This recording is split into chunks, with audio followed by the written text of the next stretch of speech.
اس طرح کی باتیں نہیں لے کے آئیں، بلکہ خدا پر توکل رکھیں، داؤد کی طرح خدا کے کبھی ہاتھ کے نیچے رہیں، تو آپ بھی ترقی کرتے جائیں گے۔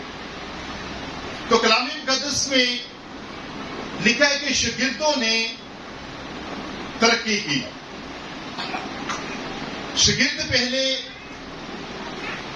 مچھلیاں پکڑتے تھے، ماہی گیر تھے، پھر بعد میں وہ آدم گیر بن گئے۔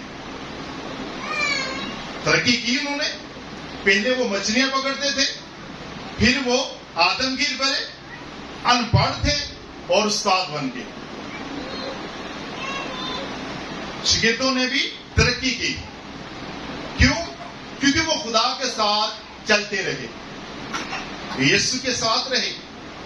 اگر اعمال 4 باب اس کی 13 آیت میں دیکھیں، لکھا ہے جب انہوں نے پترس اور یوحنا کی دلیری دیکھی اور معلوم کیا کہ یہ ان پڑھ اور ناواقف آدمی ہے تو تعجب کیا، پھر انہوں نے پہچانا کہ یہ یسوع کے ساتھ رہے ہیں۔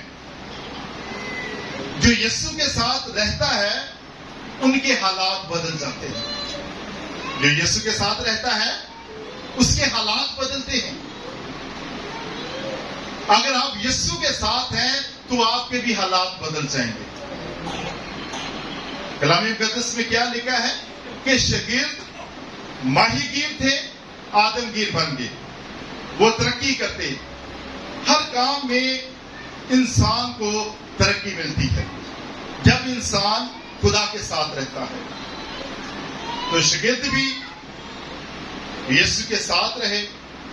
فقی فریسی اس بات سے تعجب کرتے تھے، یہ تو ان پڑھ ہیں، ایسی باتیں یہ کیسے کرتے ہیں، کہاں سے آتی ہیں؟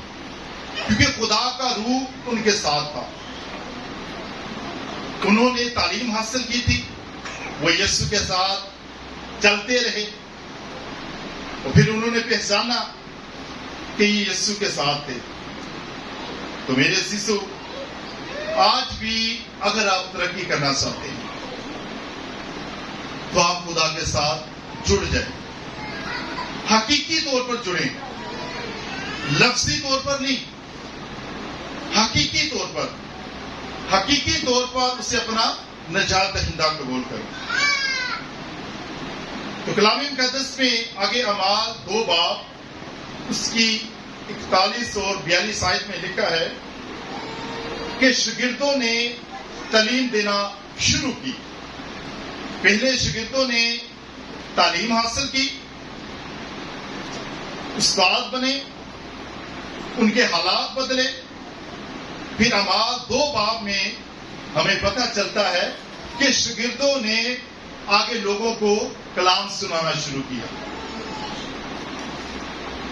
کیا لکھا ہے کہ پاس جن لوگوں نے اس کا کلام قبول کیا انہوں نے بپتسمہ لیا، اور اسی روز 3000 آدمیوں کے قریب ان میں مل گئے، اور یہ رسولوں سے تعلیم پانے اور رفاقت رکھنے اور روٹی توڑنے اور دعا کرنے میں مشغول رہے۔ کلام مقدس میں لکھا ہے کہ جن لوگوں نے یوحنا اور پترس کا کلام سنا، پہلے وہ ان پڑھ تھے، یسوع کے ساتھ رہے، تعلیم حاصل کی، جب انہوں نے کلام کیا تو لکھا ہے کہ 3000 آدمیوں نے بپتسمہ لیا۔ پھر لکھا ہے کہ یہ رسولوں سے تعلیم پانے اور رفاقت رکھنے اور روٹی توڑنے اور دعا کرنے میں مشغول رہے۔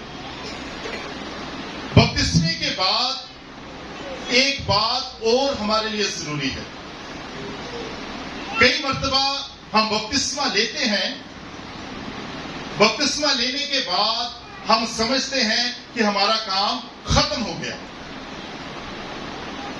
لیکن یہاں بائبل مقدس میں ہمیں پتہ چلتا ہے کہ جن لوگوں نے بپتسمہ لیا وہ رسولوں سے تعلیم پانے اور رفاقت رکھنے میں، روٹی توڑنے اور دعا کرنے میں مشغول رہے۔ جب آپ بپتسمہ لیتے ہیں اس کے بعد آپ کے لیے ضروری ہے کہ آپ خادموں سے تعلیم پائیں اور زیادہ آگے بڑھتے جائیں۔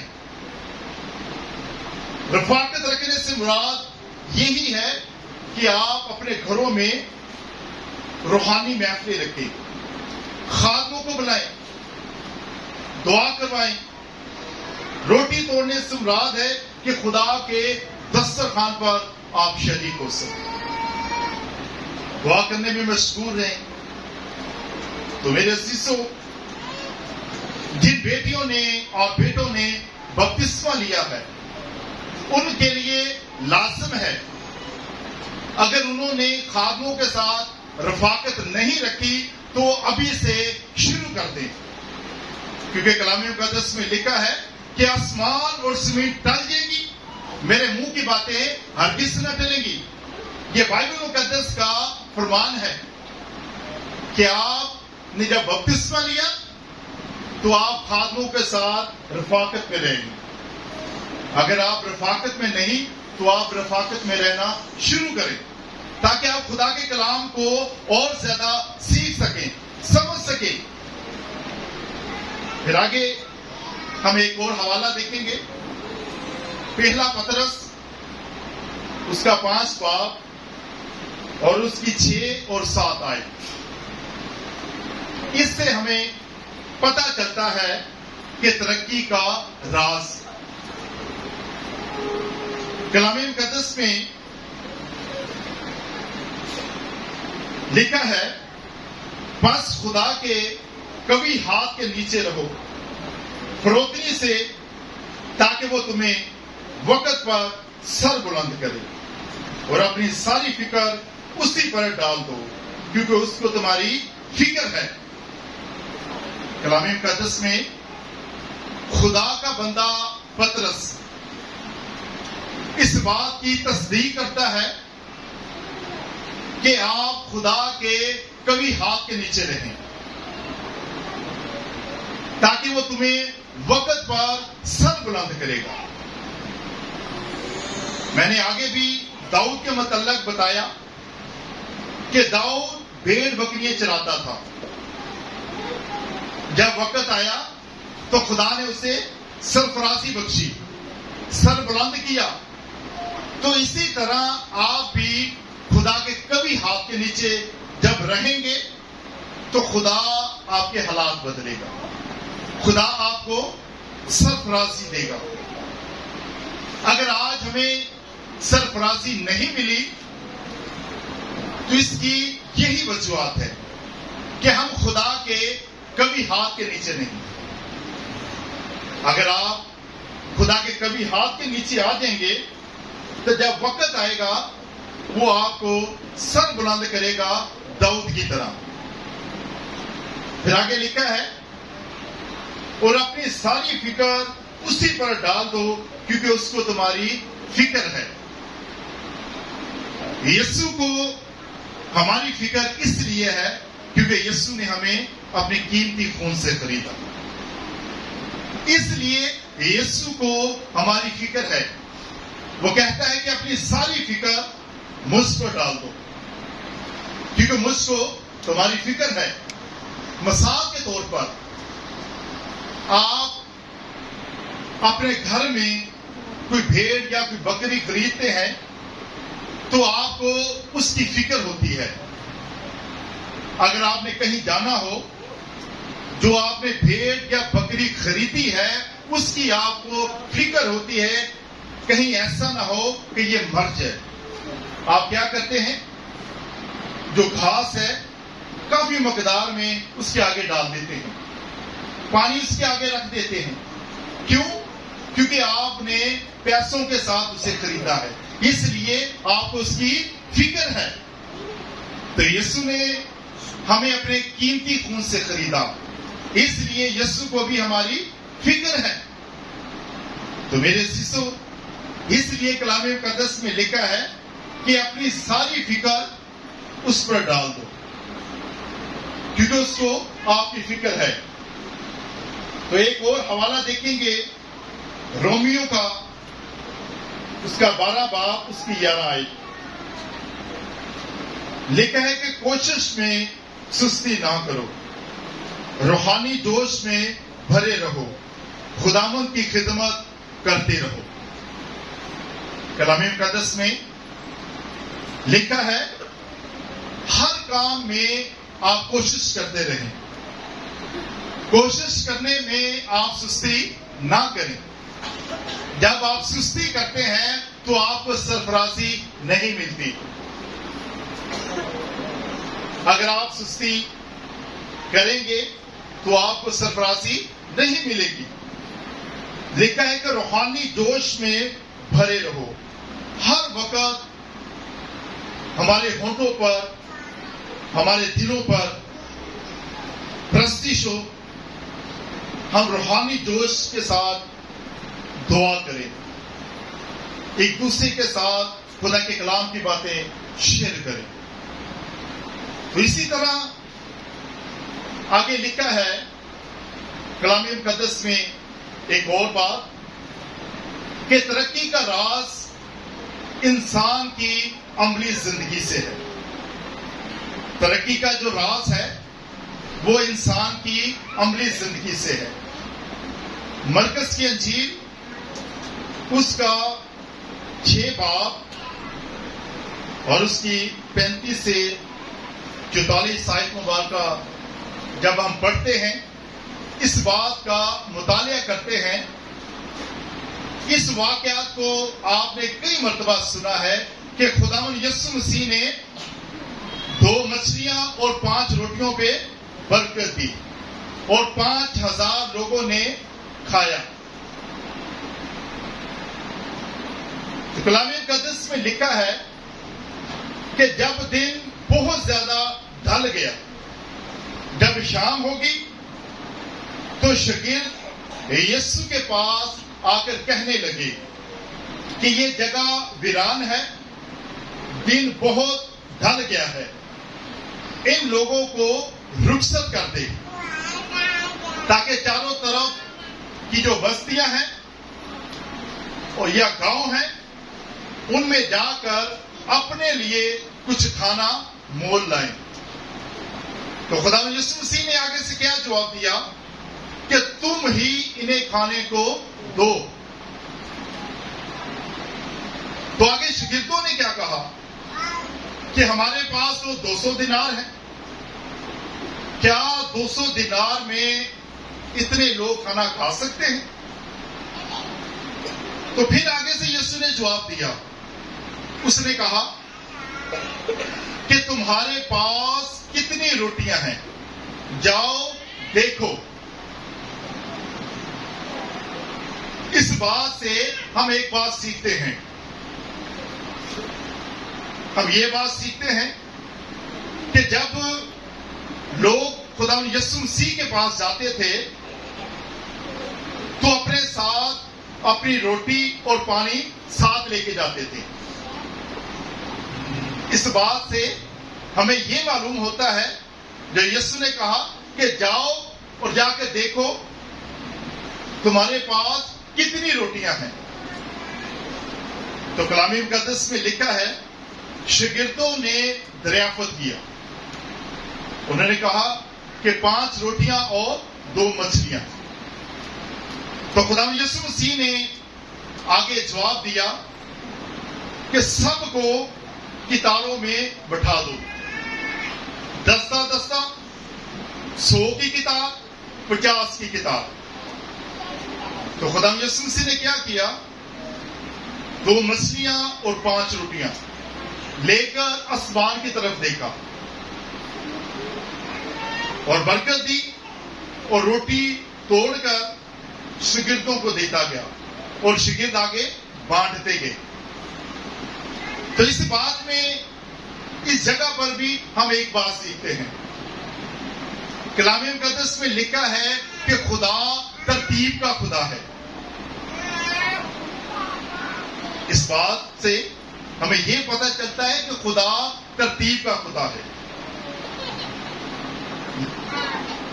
تو اسی لیے خدا یسوع مسیح نے کہا کہ سب کو کتاروں میں بٹھا دو، کیونکہ خدا ہمیں چاہتا ہے کہ ہم ترتیب میں آ جائیں. جو ہماری زندگی بے ترتیب ہے وہ ترتیب میں ہو جائے. اگر آپ برکت حاصل کرنا چاہتے ہیں، اگر آپ زندگی کی روٹی لینا چاہتے ہیں، جب آپ خدا کے گھر میں آئیں تو آپ اپنی لائنوں کو درست کیا کریں. یہاں پر ہم یہ بات سیکھتے ہیں، اگر یسوع چاہتا جیسے بھی وہ بیٹھے تھے اس طرح بھی ان لوگوں کو کھانا تقسیم کیا جا سکتا تھا، لیکن یسوع نے شاگردوں سے کہا کہ ان کو کتاروں میں بٹھا دو، کیونکہ خدا ترتیب کا خدا ہے. تو یہ بات آپ سیکھیں کہ آپ جب بھی خدا کے گھر میں جائیں آپ بے ترتیبی کے ساتھ نہ بیٹھیں. اگر آپ بے ترتیبی کے ساتھ بیٹھیں گے تو خدا آپ کو برکت نہیں دے گا. اگر یہاں پر بے ترتیبی کے ساتھ وہ روٹی نہیں دے رہا تو وہ بے ترتیبی کے ساتھ آپ کو شفا بھی نہیں دے گا، آپ کے حالات بھی نہیں بدلیں گے. تو آپ جب بھی ہیں کوشش کیا کریں آپ ترتیب کے ساتھ بیٹھ جائیں. پھر آگے لکھا ہے کہ جب سب لوگوں نے کھانا کھا لیا تو 12 ٹوکرے بچے ٹکڑوں کے. یسوع نے اپنے شاگردوں سے کیا کہا؟ ان تمام ٹکڑوں کو کیا کرو؟ اکٹھا کرو تاکہ یہ ضائع نہ ہو. یہاں پر بھی ہم ایک بات سیکھتے ہیں، یہاں پر بھی ہم ایک بات سیکھتے ہیں، کیونکہ خدا نہیں چاہتا ہم خوراک کو ضائع کریں. اگر ہم دیکھتے ہیں بائبل مقدس میں وہ جگہ ویران تھی، پرندے بھی کھا سکتے تھے ان ٹکڑوں کو، جنگلی جانور بھی کھا سکتے تھے، لیکن نہیں، یسوع نے وہ ٹکڑے اٹھانے کا ایک مقصد تھا تاکہ ہم اس بات کو سیکھ سکیں، لوگوں کو سکھایا جائے تاکہ آپ ان ٹکڑوں کو ضائع نہ کریں. جب ہم ٹکڑوں کو ضائع کرتے ہیں تو ہم گناہ کرتے ہیں. تو کلام مقدس میں لکھا ہے کہ 5000 مردوں نے کھانا کھایا. عورتوں کا شمار نہیں ہے، صرف مردوں کا شمار کیا گیا، حتیٰ کہ وہاں بچے بھی موجود تھے. یہ بات ہمیں کیسے پتہ چلتی ہے کہ بچے بھی وہاں موجود تھے؟ جس بچے سے جس کے پاس کھانا تھا وہ بچہ تھا، اس کے پاس 2 مچھلیاں اور 5 روٹیاں تھیں. اس لیے ہمیں پتہ چلتا ہے کہ جس جگہ پر معجزہ ہوا 5000 لوگوں نے کھانا کھایا، ان کے درمیان بچے بھی موجود تھے. تو میرے عزیزوں، خدا کا جو کلام ہے وہ ہمیں سکھاتا ہے کہ ہم اپنی زندگی کو ترتیب میں لے کے آئیں، اپنی زندگی میں سستی ختم کر دیں. اگر آپ سرفراز ہونا چاہتے ہیں، آپ خدا کے قوی ہاتھ کے نیچے ہیں، آپ اس زندگی میں سستی ختم کر دیں.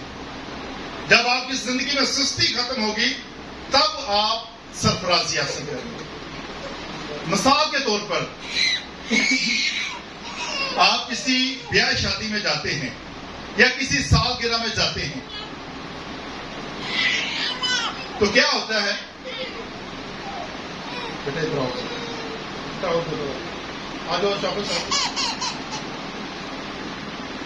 اس بچے کو دیکھیں آپ، یہ بچہ اپنے گھر میں آدھی روٹی کھاتا ہوگا، لیکن جب ہم بیاہ شادی میں جاتے ہیں، سالگرہ میں جاتے ہیں، تو پھر ہم اس بچے کو پلیٹ بھر کے کیوں دیتے ہیں؟ ماں کو پتہ ہے کہ اس بچے کی کیا خوراک ہے. کیونکہ آپ خوراک کو ضائع کرتے ہیں. تو میرے عزیزو، خدا کا جو کلام ہے وہ ہمیں یہی سکھاتا ہے کہ ہم خوراک کو ضائع نہ کریں. سب ماؤں کو پتا ہے کہ ہمارے جو بچے ہیں وہ کتنی خوراک کھاتے ہیں، لیکن آپ جب کسی سالگرہ پہ یا بیاہ شادی پہ جاتے ہیں تو آپ ان چیزوں کو سیکھیں، تھوڑا کھانا ڈال کے دیں تاکہ ضائع نہ ہو. یہی بات تو یسوع نے ہمیں سکھائی تاکہ ہم کھانے کو ضائع نہ کریں. اگر ہم کھانے کو ضائع کرتے ہیں تو ہم گناہ کرتے ہیں. تو کلام مقدس میں کیا لکھا ہے کہ جیسا تو چاہتا ہے کہ لوگ تیرے ساتھ کریں، تو بھی ان کے ساتھ ویسا ہی کر.